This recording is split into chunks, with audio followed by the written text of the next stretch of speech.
ملک میں ناانصافی ہو، جس ملک میں ظلم، جور اور جبر روا رکھا جاتا ہو، وہ ملک کبھی بھی آگے نہیں بڑھ سکتا. وہاں کبھی بھی سکون اور کبھی بھی طمانینت نہیں آ سکتی. وہ ملک کبھی بھی اپنے پاؤں پہ کھڑا نہیں ہو سکتا جہاں انصاف کا دور دورہ نہ ہو. آج کل کہا جاتا ہے سستا انصاف. اسلام سستے انصاف کی بات بھی نہیں کرتا، اسلام مفت انصاف کی بات کرتا ہے.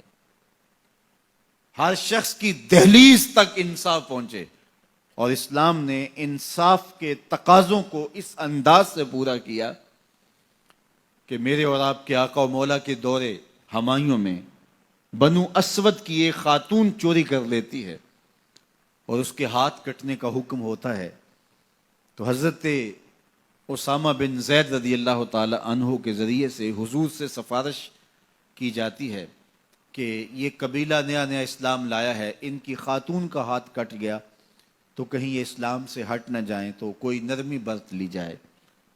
تو حضور بلال حبشی کو ممبر بچھانے کا کہتے ہیں. لوگ جمع ہو جاتے ہیں تو آقا کریم ممبر پہ جلوہ افراز ہوتے ہیں اور فرماتے ہیں تم سے پچھلی امتیں اس لیے ہلاک ہوئیں کہ امیر اور غریب کے لیے الگ الگ انصاف کے تقاضے تھے ان کے ہاں.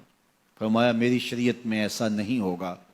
اور پھر ایک تاریخی جملہ میرے حضور نے ارشاد فرمایا کہ اگر میری بیٹی بھی چوری کرتی میں محمد اس کا بھی ہاتھ کاٹتا.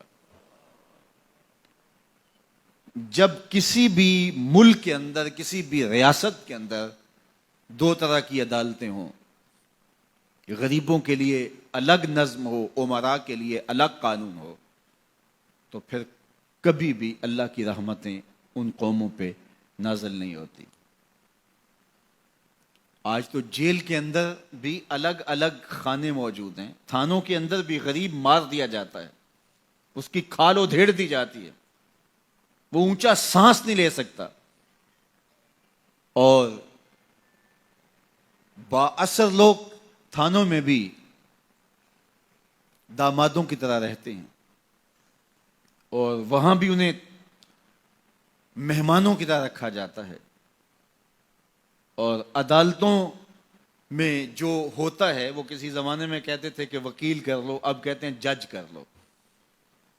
انصاف کا جس طرح دن دہاڑے خون ہوتا ہے، اور عدالتوں اور کچہریوں کے اندر جو عدل و انصاف کا قتل عام ہوتا ہے، وہ کس سے مخفی ہے؟ اپنی آنکھوں پہ پٹی باندھ کر کے اور خاموشی اختیار کرنے سے کوئی فرق نہیں پڑتا. آج ہمارا عدالتی نظم انصاف نہیں دے رہا. اگر ہم چاہتے ہیں کہ یہ ملک آگے بڑھے اور مستحکم ہو تو نظام عدل کو درست کرنا پڑے گا. عدالت کے اندر خلیفہ وقت بھی کھڑا ہوتا تھا اور ایک ذمی بھی کھڑا ہوتا تھا، اور اس